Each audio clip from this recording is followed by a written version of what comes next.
Nasaan naman daw ang milagrong paglago ng ekonomiya? Yan naman ang tanong ng ilan nating kababayan. Naging sentro rin yan ng protesta ng mga militante at napag-usapan din sa mismong World Economic Forum. Saksi si Ivan Mayrina.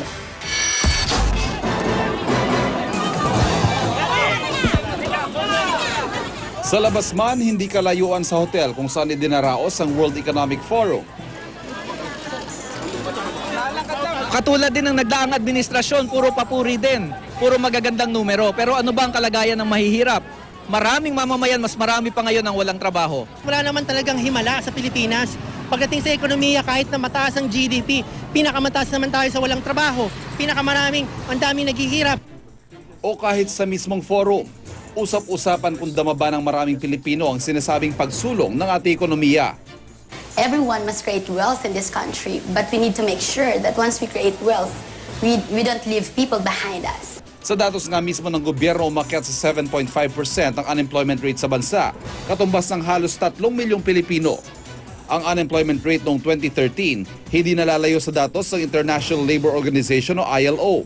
At dito, pinakamataas ang ating unemployment rate sa buong Southeast Asia. Tanungin kaya natin mismo ang mga ordinaryong Juan de la Cruz. Dama ba nila ang maganda ekonomiya? Ang mga driver na inabutan ko sa gitna ng traffic na idinulot ng rush hour at pagsasara ng isang lane ng Ayala Avenue para sa mga delegado ng forum, hindi nagawang matuwa sa sinasabing milagro sa ekonomiya ng bansa. Lalo kaming nahirapan kasi yung mga mayaman ngayon, lalo na yan, pumunta sila dito para pagwapo, papogi. Pero kami, nalubog sa traffic. Yung gasolina, tumataas lalo. Sana nga sir, may miracle eh. Sa aming mga taxi driver, lalo kami lumubog sa traffic.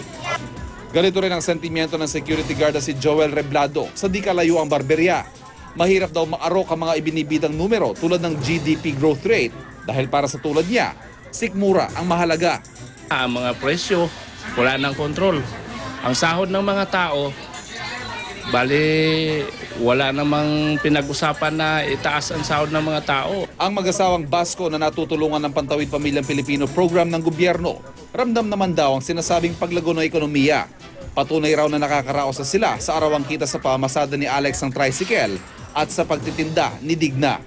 Maganda po. Kahit papaano, nabibigyan ng yung mga mahihirap at tutulungan. Ako si Ivan Mayrina, ang inyong saksi.